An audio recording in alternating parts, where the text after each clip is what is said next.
live stream the meeting. Ooh, I just noticed that. Okay, we'll see. I just noticed that I am on not the best of my Zoom options, and so of my Wi-Fi options. So I want to make sure that everything is really coming through well. All right.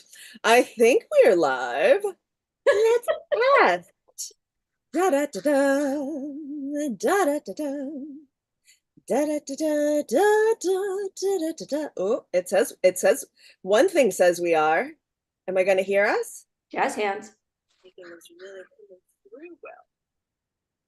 And it is, and we're live. Hello, everybody who is tuning in live or is watching the replay. Thank you so much for joining us this 10th of the month at 11 a.m. Pacific on Group Tarot's YouTube channel. You can find me here monthly, 10 months out of the year. I take July and August off. And today we are meeting with one of my absolute and chatting with one of my absolute favorite indie deck creators out there, Mellissae Lucia. And we met at the Northwest Tarot Symposium. And I can't do you remember if we were in the movement class together first or if I was in your workshop first? I can't remember. They sort of bleed together, like all that goodness. Like, was that 14, 17, 19? I don't know. Fair. In that wonderful first weekend of goodness, we sang together, we did tarot yoga together, and we were chatting about our travels because we both do a lot between the Pacific Northwest and the Southwest. And you introduced me to the Native Land app and website so I can know what indigenous lands I am on all over the world now. Have you seen how much they have grown? No. And I haven't been out of the country. Well, I went to Costa Rica, but I check it out. Like when you first introduced me to it, it was just like a big chunk of Turtle Island. yeah. Now huge swaths of Africa, of Australia, like they're Wow. yeah, it's so good. Cool. And I knew that I needed to take Mellissae's class because you were offering a class on Peephole portals? peephole portals. And I was like, how you cutting, chopping up tarot? What? And I had this huge emotional reaction of like, no, you can't. And I'm like, oh my God, Kate, where is this emotional reaction coming from? Obviously, you need to take this class and start to figure it out. And I am so glad that I did, because taking that class gave me the bravery to chop off the borders of one of my favorite decks. Oh, wow. I love the Modern Witch Tarot, but it was always just a little too big for my hands, especially with its super thick cardstock. Yeah. And chopping off the white framing just felt Mm. so good on so many Oh, levels.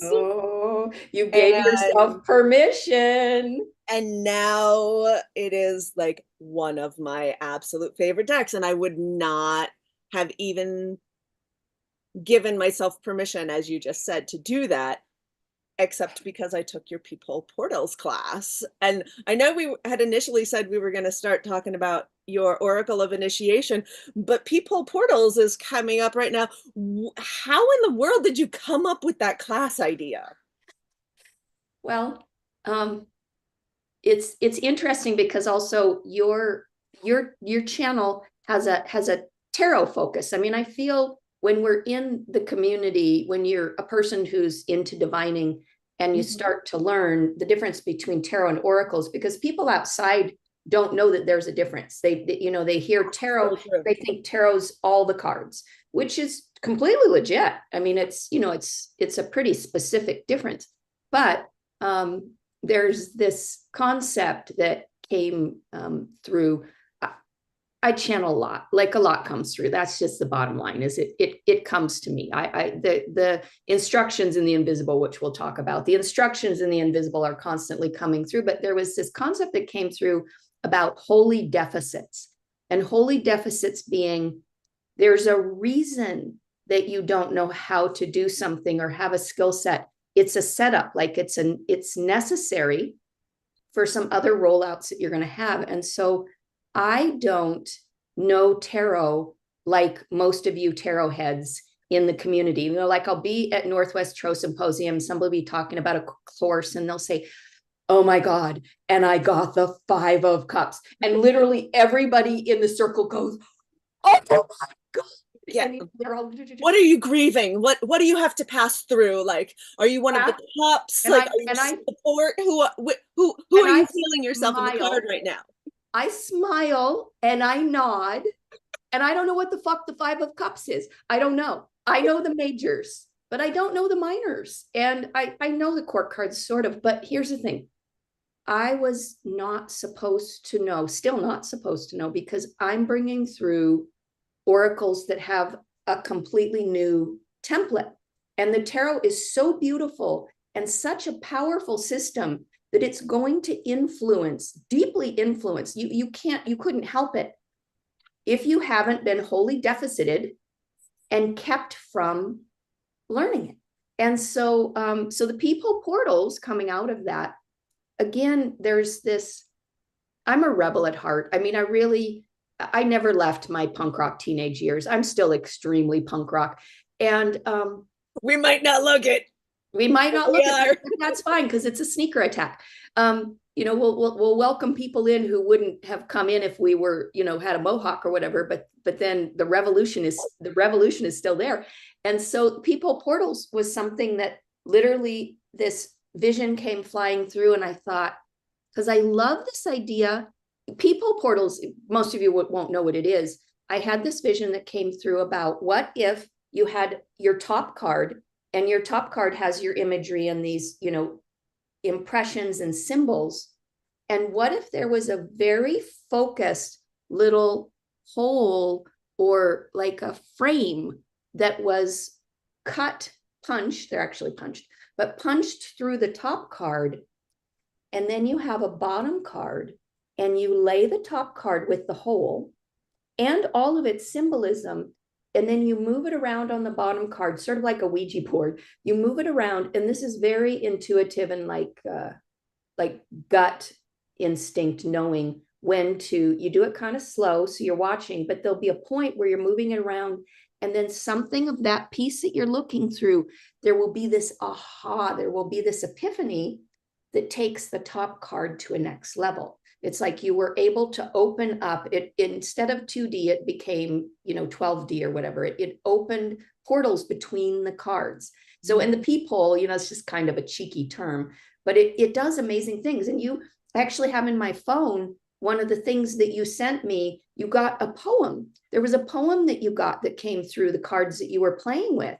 And so it's really a miracle. But I like to cut up Deep Play, the online program, the yearly online program that I have, that's going to be moving to in real life for part of it next year. But exciting. All of that is about going beyond the edges of the cards and the books and having this CrossFit sort of intuitive cross spiritual training. Yeah, I love that. And welcome, welcome to the folk who are tuning in. Ooza Noodles, Ferocious Ink, Jow. And if I mispronounced any of your names or handles, I am very, very And you sorry. know who Ferocious Stink is, don't you? That's Jennifer Steedley Hey, Jennifer. of our Like, Tarot I know Assembled the and name. Tarot Disassembled. Yeah, I And the new have. circle one coming. Oh my God, I cannot It wait, looks Jennifer. so good. It looks Full so stop. good. As a tangent with both of y'all in the room, when the Theater Oracle is ready for printing, I'm going to be reaching out to both of you to be like, so who are you printed with? Because I really like whoever you chose. Because even so wherever like folk are tuning in on their tarot and oracle journey, um the you may or may not know that I do, unboxings and things like that. And the I love your packaging for this, Right for on. Oracle of Initiation. Um yeah, it's easy, it's elegant. The the card the card stock is like not too thick but not too thin, and yeah, it just feels good in my hands, which is part of the reason why I am surprised that I don't use this deck with all of its gorgeous photographs. That, if I remember correctly, you didn't Photoshop anything. All of these photos are just like as Yeah. they came through the lens. Am I remembering that correctly? Yeah, yeah, absolutely. And it's, I'll get to that in a minute, but jumping back one step, Yeah. when you and I were connecting about doing this talk, you said, I love you. I want to love your deck, but we don't really have a relationship is the way that I would say it. And Yeah, you very have much no so. idea how often I get messages or, a certain amount where somebody says, I bought your deck 3 years ago and I just had a sense I was supposed to have it. And then I put it on my shelf. And then, 3 months ago, 2 weeks ago, it literally, like fell off the shelf or hollered at me. And then they go on for 4 paragraphs and they go, it's changed my fucking life. Oh my God. Oh my God. The best of ways. It's beautiful. And so it's the deck. It has a very specific signature. It's actually quite intense. Yeah. And there's different camps. There's the people that it literally scares them.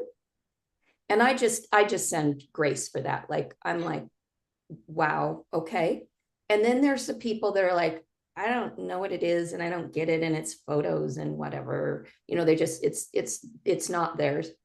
But some of those people may trip over Come time. back to And it. then there's the people who go, oh my God, I've been waiting my whole life for this deck. Like, and they freak out. They literally lose their shit. Again, like these 4 paragraphs on an email. And I'm like, wow, okay, cool. Um, but it's got a very specific signature. And I think it cloaks itself also if it's not for you or if you're not ready for it, because it does have an aspect of shadow work, the rainbows in the dark. But to me, also, shadow work is about your brilliance and your power. So shadow is both about these places where we're very human and we have our vulnerabilities and we're petty or insecure or judgmental or whatever we are, because we all are. You are, I am. And then there's also this part, which I think our spiritual community has the hardest time with, is, and I'm trying to crack the code on why intuitives, creatives, and empaths are so hard on themselves and have this really tough time, like being able to balance their humanness and balance that. Like, there's this spiritual perfectionism that comes in. But so there's this, the brilliant shadow is, I think our people have a way harder time owning how awesome we are than how fucked up or inadequate we think we are. And that makes me insane. It makes me literally, I wake up in the morning because I've struggled with it. I mean, that's why you teach whatever the fuck you teach. is you've struggled with it. You've gotten, you've gotten some enoughness, and then you're like, can you all come over to this side of the line because it's better over here? Yeah, What I why so do agree you with think? you. Why do you think our people struggle so much? I don't know. There is, I do not know. And I also completely agree with you. In fact, I was just having this conversation with my creative colleagues who are in the show that I am currently working on and touring, of three of us that battle with perfectionism, and of course all of dismantling the white supremacist systems that feeds. Yep. And it is amazing to me how we as a community can offer so much grace and empathy to folk going through the exact same trials and tribulations that we are, and not offer that same grace to ourselves. Even when we say that in readings with people, even when I talked about that exact thing with my therapist last week, it is, Yep. I also don't know, but I also feel like this is a great question to go to your deck, Oracle of Initiation, with and see what it says. Yeah. So it says Gateway of Exploration, the Threshold. So if Interesting. so for me, what's coming through is that there is something about holding that line, Mm. that because artists and intuitives, diviners, cartomancers are on the threshold, at the doorway of the physical and metaphysical worlds, that we are, the good ones of us anyway, are so hyper focused and hyper aware of the fact that we are gatekeepers, and don't want that to be in a negative, racist, exclusionary way, but we want to be those threshold keepers in the, what's coming through our, my circle, in one of the circles I was in Chicago. We used to do triple goddess oracle rituals, and every person, each of the three who were channeling different aspects of the goddess, whichever goddess was in, um, they each had a guard, a gatekeeper of sorts, that would, make sure that only one person got in at a time, that things were being respectful, and that person would also ask the querent why they wanted to come and speak to the oracle. And once the querent answered that question in whatever way was true to them, uh, they were let in. And so it feels to me like we take our job so seriously, Yes. that it's, um and we're so, like, what I'm seeing are very much the bones, like I'm seeing a pelvic bone, I'm seeing leg bones Yeah. here, and we're so aware of how we are part of that skeletal system, Mm. that we get really fixed and rigid. Like, the sensation in my body is stiff legs rather than soft knees being able to bounce off. Hmm. Interesting. Interesting. What Yeah, about you? I look forward, there's also when you're in one of these sorts of conversations, there's also this like, I want to go back and listen to what you said again and listen, because there were some parts of it that I heard, but then I would bounce off of things you would say, like my mind, because I have the crazy fast mind, and like, you know, when you pulled up that card, because there are 8 realms in the Oracle of Initiation, and it is this arc through the experience of going from the innocence to going to the integration. And of course, it's none of this stuff is really linear, but in a deck, you got to make it linear to a certain degree. But it's about this process of being initiated and being tempered into someone who becomes, I would say, an elder at whatever age, you know, someone who has true wisdom, real wisdom, which that in the overculture and the leadership around the world is very much lacking at this time. But when I see that, there was a couple of things that came up. One was that something about non-duality. And because everything these days is a Zen cone spiritually, I mean, this goes back to this book that I'm writing, The Instructions in the Invisible, which is spiritual law is usually the inversion of all of the things we learned on the earth plane. And so part of what's coming through for that card and asking about these struggles.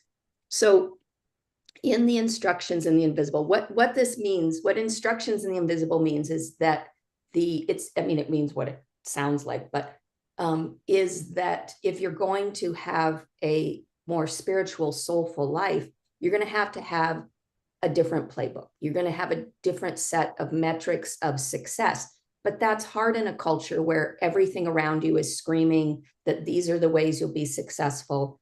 And so with that card, I feel like there is this call to recognize that we are walking between worlds, and that we are claiming this space between duality. It's like that's like being a skeleton and being a human, being down in the tunnels, but being a living human. It's walking between the worlds. And so that there is this call for us to have more compassion and to recognize that we're doing something that's incredibly tricky. We're literally on this razor's edge between being, because also the thing is about intense spiritual situations, there's a line between, I would say, enlightenment and going crazy. You know, this always been the way for mystics and shamans and things. There's a line there. It is tricky. There's a reason that people have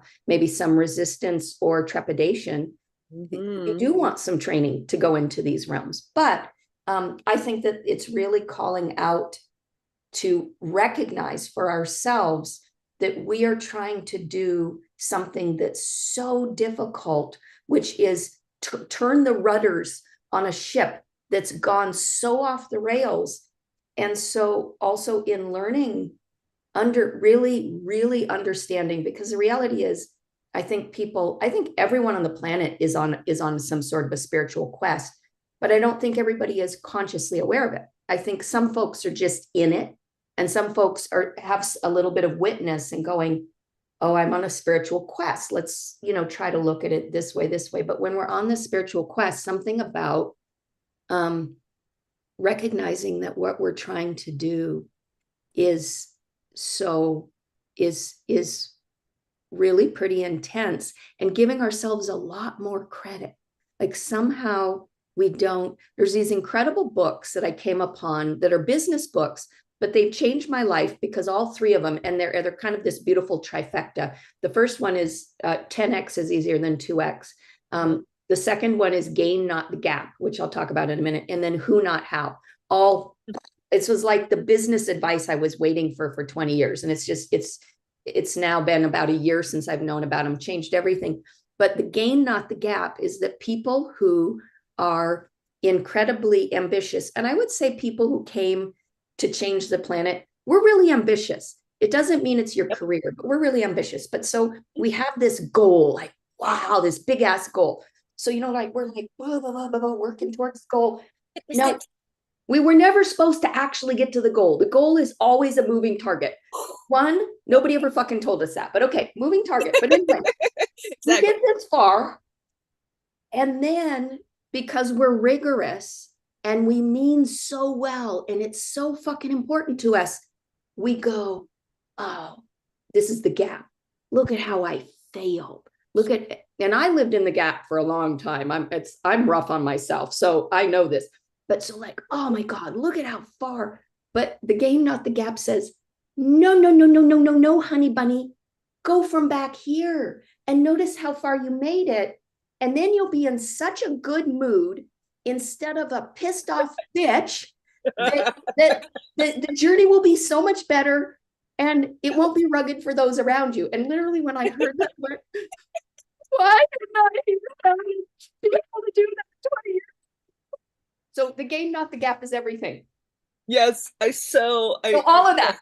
Yes, yes, yes, yes, yes. And to give some description of this card for folk who are just listening in, the image is that of the bottom half of a human walking with sort of white dripping paint in a figure 8 at where the pelvic bone is, and white and black paint or really deep blue dripping down the legs, and the right foot is taking a step forward and the left foot is hidden in darkness, and there is light shining behind the thighs. There is darkness behind the knees and the calves, and there is like a glowing light underneath the foot, that right foot that is taking that next step in, and how the paint drips down the body really looks like bones. And the being's in a tunnel, baby. The being is in an underworld tunnel. And that series is called, those are the new gateway cards, but that, like, they're like the major arcana in the Oracle initiation. But I also call it the owl dance because the pelvis looks like an owl, like an owl face. So it's I can see that. So I call it, because I love owls, so it's also owl, but it is an infinity sign for sure too. Yeah. So you have been an indie deck creator for a long time, and welcome to all of the new folk who have been jumping in and chiming in on the chat. Love y'all. If you have any questions to ask Mellissae or I, by all means, type them into the chat and we will weave them into our conversation. So you've been working on a new Oracle deck that I saw you teased and shared a little bit about it at one of the other symposiums, not this year, because I wasn't at Northwest Sarah Symposium this year, so I guess it must have been last year. You've been working on it for a good little spell here. Yeah, and I have an announcement about it. It does now feel like a good time to share your announcement. Well, let's do it. Let's do it, babe. Love it. Okay, well, and this is the wheel for it. These are runes and animals and seasons, and so it was. I've been, it's always so tricky with visionary projects because I'm a past life person. So you say I've been working on it so long, but I also feel like I've been working on this many lifetimes. It's never one lifetime. But anyway, to my conscious self, it's really probably been 3 years that I became aware that I really made a proclamation. I desire to create an oracle, some oracle system to add to the Northern myths and mysteries, to the Nordic, Germanic, Sami traditions, that I'd like to have something that for the gene pool that I am this lifetime that is added to those wisdom ways. And in the Oracle of Initiation, some of those deities, those Nordic deities, those Norse deities are there, but I wanted a whole system. And so for a couple of years I was working on it, and who came first through as the representatives were the vulvas, and the vulvas with a V and then an O and the umlauts, vulvas, different names for them, but it's the staff carrying priestesses, seers, diviners, dreamers, shamanesses, whatever words you want to use, the ones who travel between the world in the Norse, for the Norse people, Germanic people. And so the vulvas came through, and this thing about shapeshifting, and about shapeshifting, the way that I look at shapeshifting in a modern way, because there is still, it's interesting. Like I feel almost like there's this, how do I say this? Like there's this kind of secret, very fringe information that, like, sometimes I feel like I'm not supposed to talk about it publicly, because one, you sound kind of crazy to most people because there's so much judgment. But two, historically, we would have been initiated for decades before we would have been able to see. And there are some traditions where you never see the inside of the ancestor hut. You never see that as a common person, unless you are the person who is the keeper or has been initiated. You don't see that space because you're not calibrated for it. And so there's part of me sometimes that's like, yeah. And that makes perfect sense. Like it makes total sense. Yeah, there's a reason why 4 core magical tenets of many traditions is to know, to will, to dare, to keep silent. Yeah. Well, and it's to protect people, really. But we have this cultural materialism now, and this deep core need to feel important. And I feel for way some people are built, like being some position spiritually somehow is going to be like that ultimate thing. Like, I'm a shaman, like that will somehow fulfill that. I literally, all those inadequacies that I have, I will be complete because I'm like the coolest version of spirituality, which the joke is shamanism, it's dying over and over again. You could be cool in another way. There would be an easier way for you to be. But anyway, laughing, tangent. But anyway, so these secret knowledge. So there's these things publicly like Harry Potter, Lord of the Rings, Twilight, all those sorts of things. And the culture is starving for all of this. But those come across as fiction. Oh yeah, and they go and buy their little wands and they do whatever and they fly and da-da-da-da-da. That stuff actually exists on the earth plane. People are doing that. Mm-hmm. But you have to get into a space and get calibrated usually, or you don't even go those places, you don't meet those people, you don't have those things. But so my question though, with back to the vulvas and the shape-shifting, what's the access points for this and the usefulness, the application? Because anyone hopefully who's making a deck or a mystical product or tool, what's the application? This is something to use to help us. This isn't just an esoteric, playing with yourself. This is so that people will be helped. And so with the shape-shifting, what I came to, what I'm still, evolving, but shape-shifting is about being adaptable. And it's about, because we all shapeshift actually, but unconsciously. Think about when you're with your family. Think about when you're with your best friends. Think about when you're with your coven. Think about when you're, in a neighborhood you don't know. You shapeshift. I want the highly intuitive, sensitive creatives to have more conscious access to be able to access those energies more consciously. So it was initially, the project was called the Shape-Shifting Vulvas, and all of these different ways that this would show up as a dreamer, as a seer, as a priestess, as a chanter, these different roles within being a magical practitioner. And so I was plugging along with that. And this is part of why I moved to Boise, actually, because I live in Boise now, which is a whole nother conversation and super fast. Who knew?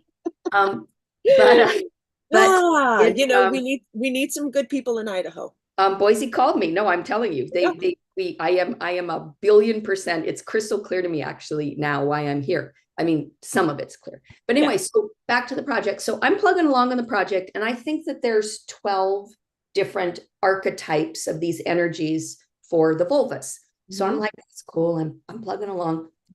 Then I come rolling through Boise on the way to New Mexico, and one of my dearest friends, Amber, lives here. And I'm friends with she and her mother both, and they both are of Sami ancestry, which is the last place in Europe that we had these indigenous ways intact. And it's recognized, because indigenous is a tricky word these days. It's recognized that the Sami, because they have been treated like the other indigenous folk, even though they are pale ones.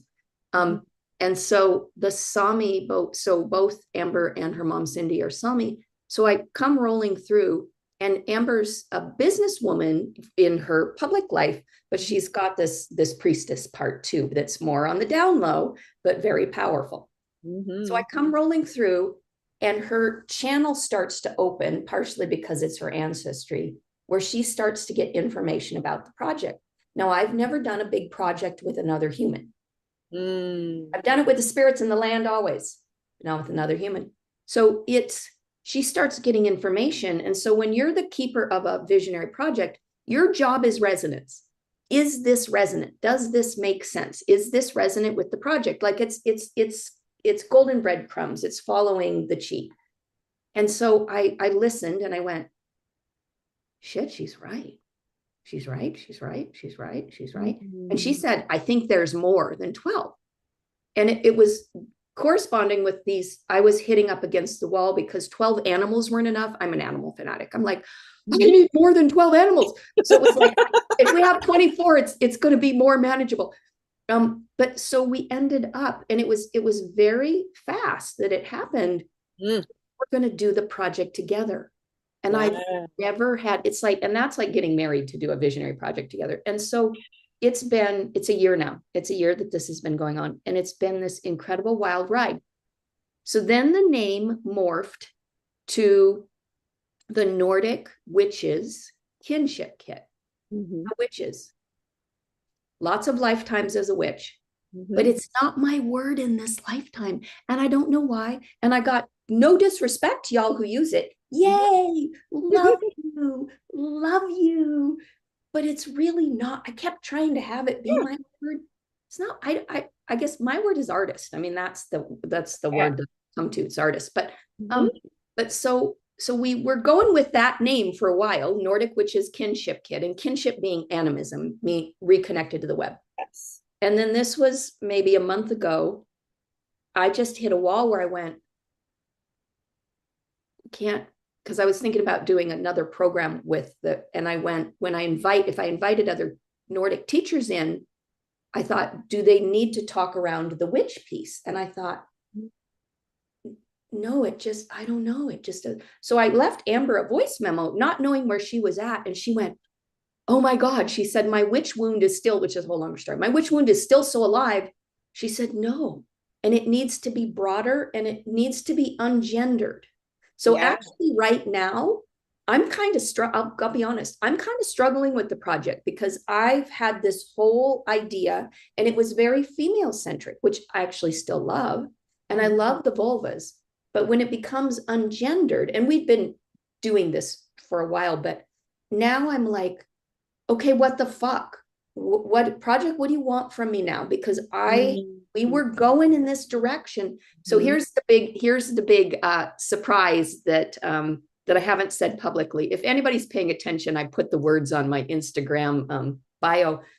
We've changed the name. And there's this whole, I'm not going to tell the story, but there's this whole story about how all of these synchronicities about the name change. Yeah. So it's now called Echoes of the Ancients. Echoes of the Ancients. And then it's a Norse rune kit for unlocking forgotten wisdom, but it's a Norse rune kit. And we have NorseRuneKit.com, by the way. Nice. But Echoes of the Ancients. So that speaks of like this call and response between the ancestral knowledge and the land knowledge. And the Nordic people have these kennings and the skaldic poetry and these hete, I always kind of say that wrong, but it's a lot about the way that language is magic and mysterious and incantations. They love alliteration. Yay. I love alliteration, but Yes. it's echoes of the ancients sounds like it's a kenning, like it's out of a skaldic, because kennings are other multiple word things that mean for their poetry to work. Their poetry was very complex, but so like Odin would, have these multiple words. And so I can't even totally understand how deep that term is, but it's called the echoes of the ancients right now. That's like the new word. Lovely. Well, welcome to the shift into Echoes of the Ancients. It's so there was a question in the chat as to whether personal questions were allowed, and I wanted to answer verbally rather than type in an answer. And on this channel, unlike some other tarot and oracle channels out there that are all about like giving short readings to people tuning in, that's not what this channel is about. If you want to ask personal questions of either of Mellissae or I, in a professional context, you can schedule readings with me at grouptarot.com. I'm sure you can schedule readings with Mellissae, but where would they go to do that with you? Readings, I'm doing more online courses and things, so it'd be through courses. Delightful. The questions that we welcome here are on the creation of decks, on inspiration for art, on why we are creating the work in the world that we are, and maybe that could in fact help, like how we answer those questions could potentially help answer a question that you're going through if it is something artist related and creator related that is super simpatico. So it's not like a hard no, but I also want to manage expectations here. And welcome to the new people just chiming in. So one of the things that really piqued my curiosity with the vulvas when I was first learning about the new deck and the new system that you were putting together, and what I thought I saw when you briefly held the cloth up, which had the runes in a circle and had animals around it, was a lot of cross correspondences. And I'm curious because hearing how things have shifted, and as somebody who is at the beginning journey of creating an oracle deck myself, like I feel for that shift of the journey, and the willingness to ride that river while still keeping a rudder, like let it go where it needs to go and like help with some sense of guidance. What I'm curious about is with how I just heard it described, it seems very similar to a rune kit that you could already get out there. So what makes Echoes of the Ancestors different from a rune kit that you could just, go to your local brick and mortar shop and pick up today? Because I know you and I know how you channel and how things come through. So I'm sure that there are things that are different, but what are they? Or can you not quite talk about them yet? Absolutely. And you know what's beautiful? And I love more than anything, because I believe that it's their autocorrect is out of control with this these days. But when I see a card, or when someone sees an oracle card and they read the word on it, a word that's close to it, but they read a different word, but it's totally applying. Like that just happened recently with one of my friend's decks, is I read a different word, but it was, and then I went, oh, and then it becomes both. But so you said, and I'm saying this with total love, you said echoes of the ancestors. And it's so funny because it is echoes of the ancestors in some ways, but the name is echoes of the ancients. But it's like, but it's both. It's totally both. And I love that. I feel like that's like straight spirit talk is what that is. And I love when that comes through, because to me also that's really pure and it's really true. You know, it's like us getting out of the way because it's, again, here's the instructions in the invisible. The inversion is you did it wrong. You did it wrong, you know, not at all. Like it was actually what was, you got out of the way and brought through what was really true. So part of what is coming through with this project, with these correspondences, so the runes actually came a little bit later to the project, and this is a whole longer discussion which I won't go into, but there's a couple of different systems. There's the Futhark and the Uthark, and both of them have different purposes. And there's from my take, the Uthark is more of the magical incantation, and the Futhark is more of the language and the writing.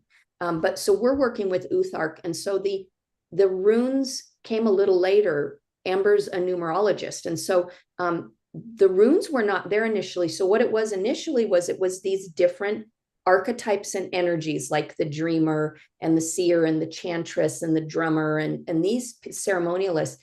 And so with each of those archetypes, what was coming through with the project was there are different skills, there are different challenges, there are different ways when you are in more of a depletion or a lack around an energy, or when it's like over exaggerated. Like there's this incredible list of concepts that have come through that Amber and I have been working. And there's an online course where we are working on the project too, like we're co-creating. So they've been helping with it too. Love them. But I have my theater oracle troupe in a similar vein. Yeah, I love that. I love that. You gotta have the crew, the creative crew. So those words coming through, those concepts that help you to understand when you, like, say you choose, so the runes are corresponding with the animals. So you choose this rune, there will be the animal energy. So there's like this primal, pure earth, nature, elemental energy that's coming through some of the characteristics of that animal. And then there's some of the historic understanding of the rune. And then there's this understanding sort of spiritually, psychologically, about some of the pitfalls and the strengths and the powers that you will be grappling with in that channel that you're in. And so talking about, yes, the cross wheel correspondences, those are absolutely very alive and very prominent and essential, in that the animal, the rune across the wheel in some ways is, the words are still coming. I'm using programming partner right now, but there'll be other words, but it's like, it's the antidote. It's the yin to the yang. It's the one that is counterbalancing, or it has some elements of healing or integrating the one across the way. And so what it's doing, and so people who already have a relationship with runes, this will take them to a whole different level. And then, but using this kit, it's not necessary to be anchored into the runes, because the animal correspondence is one of the women in the Nordic Witches course. She's just now she can't think of the runes without the animal correspondences. Yeah. So her entry is that she's going to be very excited about the animals. There's also seasonal stuff that's going to be connected. So that's in a way how some of it is taking the rune knowledge and bringing a new template, a new divining and transformative template to it. Did that make sense? It totally does. It actually reminds me of something that one of my small intimate circles in Chicago, one of us was highly skilled with runes, and in fact, next month's live is one of the few this year that will be that was pre-recorded, and I'm chatting with the same individual, Richie, who about decks rather than runes, but he's highly skilled with runes.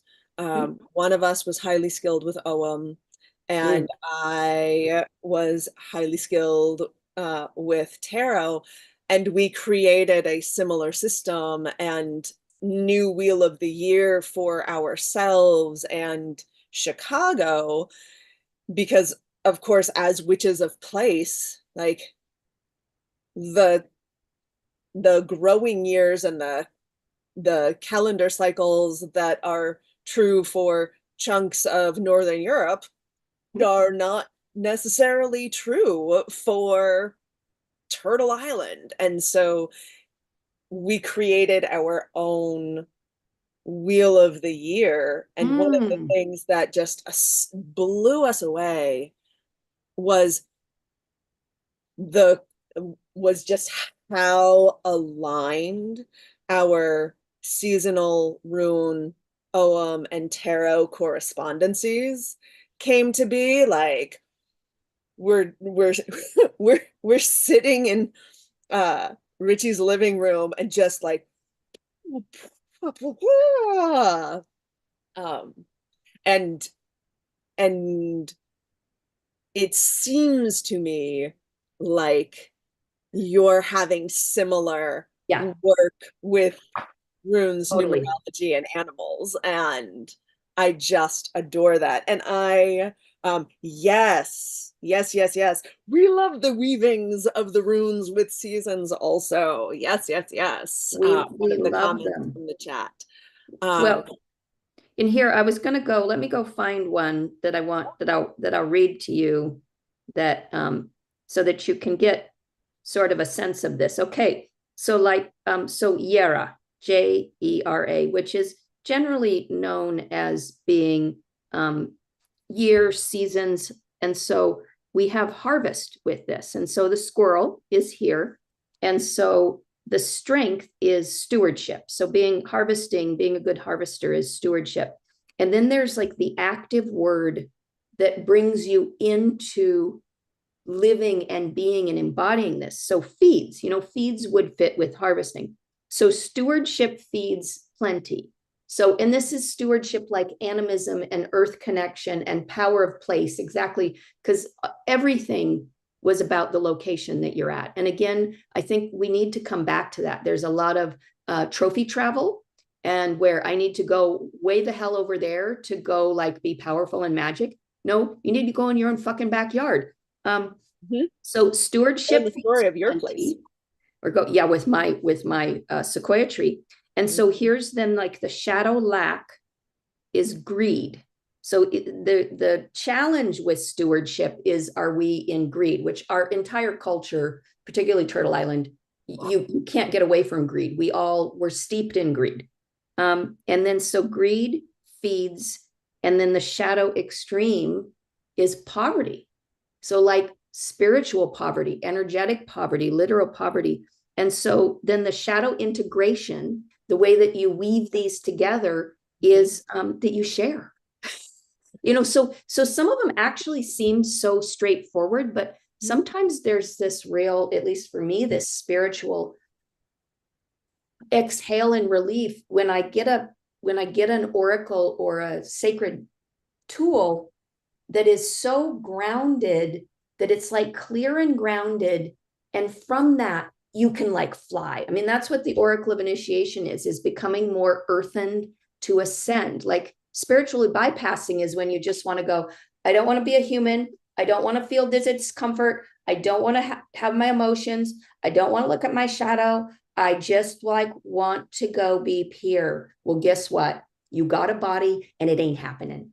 It's not, if you got a body, you're going to struggle. That's just the Zen cone. But the thing is also, if you embrace that and you go, yeah, I'm challenged here and I'm awesome here, and you can hold both, that is where there will be authentic, sincere transformation and expansion and all of that. So it's paradox. It's all yes, paradox. yes, yes, yes. And what a perfect place to complete this conversation. For those of you who are new to grouptarot.com, please like, subscribe, share, do all of those things. You can find me going live on the 10th of the month at 11 a.m. every month, because even on the rare occasions that there is a pre-recorded video like there will be next month, I will still be live in the chatting with y'all, and Richie may also. And so, Mellissae, how can people stay involved and up to date on all of your glorious offerings?